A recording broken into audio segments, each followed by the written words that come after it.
ഇത്തവണത്തെ ഓണം മലയാള സിനിമയ്ക്ക് ആഘോഷ നേരമായി മാറുകയാണ്. ഇന്നലെ തിയേറ്ററുകളിലെത്തിയ മോഹൻലാല് സത്യന് അന്തിക്കാട് ചിത്രം ഹൃദയപൂർവ്വവും കല്യാണി പ്രിയദർശന് നസ്ലന് ചിത്രം ലോക ചാപ്റ്റർ 1 ചന്ദ്രയും മികച്ച പ്രതികരണങ്ങളാണ് നേടുന്നത്. ഒരുമിച്ചെത്തിയ രണ്ട് ചിത്രങ്ങളും ഒരുപോലെ കയ്യടി നേടുമ്പോൾ രണ്ട് സിനിമകള് കാണാനുമുള്ള തിരക്കും കൂടുകയാണ്. വർഷങ്ങൾക്ക് ശേഷം മോഹൻലാലും സത്യന് അന്തിക്കാടും ഒരുമിക്കുന്ന ചിത്രമാണ് ഹൃദയപൂർവ്വം. മോഹൻലാലിന്റെ നിലവിലെ മിന്നും ഫോമും ജനപ്രിയ കോംബോയുടെ തിരിച്ചുവരവുമെല്ലാം ഹൃദയപൂർവ്വത്തിന് നേരത്തെ തന്നെ മേൽക്കൈ നേടിക്കൊടുത്തിരുന്നു. സിനിമയുടെ അഡ്വാൻസ് ബുക്കിംഗിലും അത് കാണാമായിരുന്നു.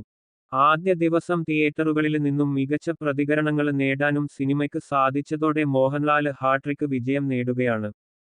റിപ്പോർട്ടുകൾ പ്രകാരം ഹൃദയപൂർവ്വം ആദ്യ ദിവസം നേടിയത് 3.25 കോടി രൂപയാണ്.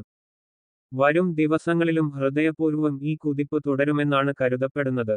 അവധിക്കാലത്ത് കുടുംബസമേതം കാണാനൊരു മോഹൻലാല് സത്യന് അന്തിക്കാട് സിനിമ എന്ന USP ചിത്രത്തിന് മുതൽക്കൂട്ടാകും.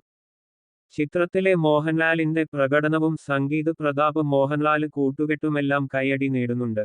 മലയാളത്തിലെ ആദ്യ ഫീമെയിൽ സൂപ്പർ ഹീറോ ചിത്രം എന്ന ടാഗോടെയാണ് ലോകയെത്തിയത്. കല്യാണി പ്രിയദർശന് ടൈറ്റില് റോളിലെത്തുമ്പോൾ നസ്ലനും പ്രധാന വേഷത്തിലെത്തുന്നുണ്ട്. വലിയ ബജറ്റില് മലയാള സിനിമ ഇതുവരെ കാണാത്ത ക്യാൻവാസില് ഒരുങ്ങിയ സിനിമയെന്ന നിലയില് വലിയ പ്രതീക്ഷ ലോകക്ക് ചുറ്റുമുണ്ടായിരുന്നു. ആ പ്രതീക്ഷ ചിത്രം കാത്തുവെന്നാണ് ആദ്യ ദിവസത്തെ പ്രതികരണങ്ങള് വ്യക്തമാക്കുന്നത്. തുടക്കത്തില് ഹൃദയപൂർവ്വത്തെ അപേക്ഷിച്ച് ബുക്കിംഗിലും കളക്ഷനിലും ഒരു പടി പിന്നിലായിരുന്നു ലോക.